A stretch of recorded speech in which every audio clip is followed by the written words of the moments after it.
নমস্কাৰ সকলোকে। আজি মই তোমালোকৰ বাবে খুবেই গুৰুত্বপূৰ্ণ প্ৰশ্ন এটা লৈ আহিছোঁ, যোনটো হয় পাৰ্চেণ্টেজৰ শতাংশৰ। কুৱেশ্যনটো হৈছে 100%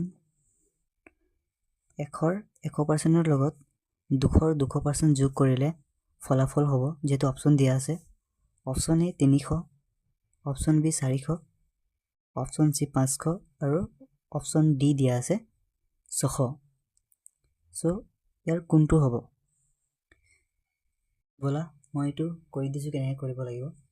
যিহেতু মেইন কথা হৈছে আমি কুৱেশ্যনটো বুজিব লাগিব, কি কৈছে আমাক। ইয়াৰ আগতে আমি জানিব লাগিব যে শতাংশ মানে কি হয়। শতাংশ মানে হৈছে 100ৰ ভিতৰত কিমান, হয়নে? তো বলা মই কুৱেশ্যনটো কৰি দিছোঁ। কুৱেশ্যনটো আমি বুজিব লাগিব কি কৈছে আমাক। প্ৰথমতে কৈছে 100ৰ 100%, হয়নে? যিহেতু 100ৰ 100%, সেইকাৰণে আমি পূৰণ কৰিব লাগিব 100ৰ 100%, হয়নে? 100% কৈছে।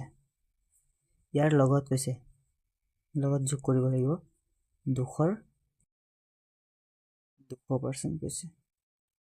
চোৱা পাৰ্চেণ্টেজ মানে কেনেকৈ লিখিব পাৰোঁ আমি পাৰ্চেণ্টেজক। সৰি, এইটো নিদিবা। পাৰ্চেণ্টেজক আমি কেনেকৈ লিখিব পাৰোঁ? চোৱা, পাৰ্চেণ্টেজ মানে হৈছে পাৰ্চেণ্টেজ ইকুৱেল টু মানে হৈছে 1/100, এনেকৈ লিখিব পাৰোঁ আমি, হয়নে? সো এইটো হৈছে 100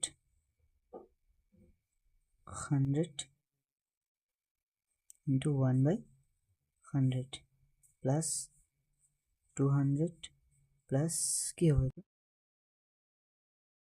into 1/100।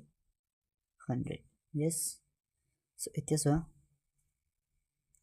এইটো 100 কেঞ্চেল যাব, যিহেতু ইয়াৰ দুটা শূন্য কেঞ্চেল যাব। সো থাকিলে কি, ইয়াত অনলি থাকিলে 100, হয়নে? ইনটু 1 মানে 100 হ'ব, ইনটু 1 এটা হৈ আছে সেইকাৰণে 100 হ'ব, প্লাছ এইফালে 200 ইনটু 2। সো কি হ'ব 100 প্লাছ এইফালে 400। এনচাৰটো কি হ'ব তোমাৰ 500। সো এনচাৰটো আমি পালোঁ কিমান, 500। সো আমি অপশ্যনটো চাওঁ, অপশ্যনত কোনটো অপশ্যন শুদ্ধ হয় চাই লওঁ। So option is C, option C is correct. কিমান হ'ব, 500 ইজ কাৰেক্ট এনচাৰ। সো এনেকুৱা ভিডিঅ' পাই থাকিবৰ কাৰণে মোৰ ফেচবুক পেজটো